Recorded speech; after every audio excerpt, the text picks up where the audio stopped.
As we all know, government proves to be one of the most important things in our lives. A government is the bare bone of a country, state, etc. Government is what keeps the area together, makes sure that they're prosperous, well at least they try to be prosperous.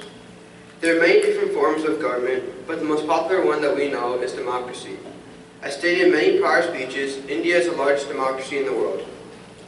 The government of India is also known as the Union government or the central government, and was created by the Indian Constitution. This Constitution, in other words, is India's supreme law of the land. Under any circumstances, the Constitution cannot be violated. This is much like it is in the U.S. It also states that all the laws in India lie and are written in the Constitution, and anyone who fails to abide it must face the certain consequences.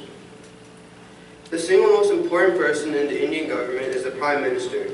The Prime Minister of India addresses the Constitution, is the Chief of Government, Chief Advisor to the President of India. Currently, the Prime Minister is Narendra Modi, as we all know.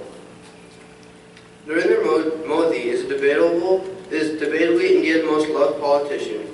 He is India's most charismatic politician. However, is Modi India's savior or worst nightmare? Modi has been one of the most successful campaigns in India for 30 years. Modi is a good politician with his ability to bring a nation onto his side. He is possibly one of India's first favorite politicians because of his tax breaks. He is popular all over India and has been one of the most researched Indian politicians in the year 2014. The only things Modi has been claimed of for wrongdoings were not stopping riots in Gujarat and other places. Many also claimed that there were no economic benefits. Modi proves to be a controversial politician. Many like him and some don't. However, growing up, Modi was never the richest, smartest, or most sociable kid, but his actions and willingness is what brought him into his current position. As far as India is concerned, knows about, Modi is India's best politician.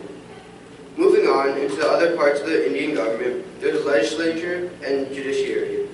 Much like in the United States, the Indian government also has some form of checks and balances.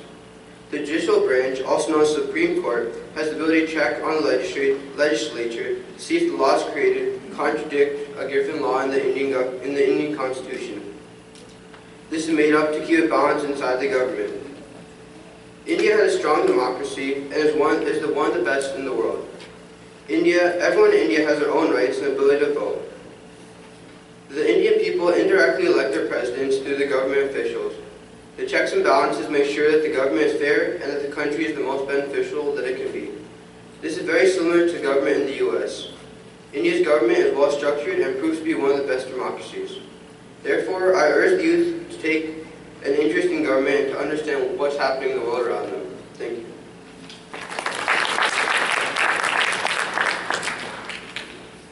So just basically talked about the Indian government and the structure. We have the legislature, we have the executive, we have the judiciary.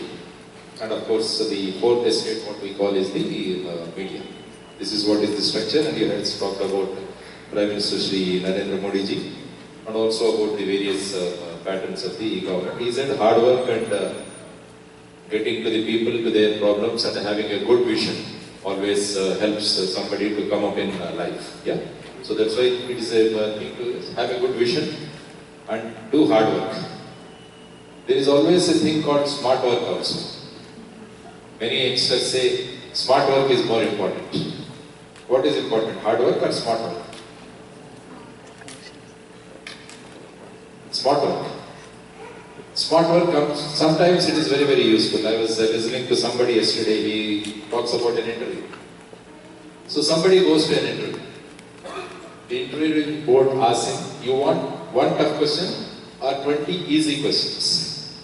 So the thing asked by the interview board was to the candidate, you want one hard question or 20 easy questions? The man said, I want one hard question. Then the question was asked, which comes first, chicken or egg? That was the question asked. So what is the answer? The man said chicken. Then they said, explain. He immediately responded, you said you will ask only one hard question. The man got selected. So that is sometimes your smart work helps. But there is no replacement for hard work.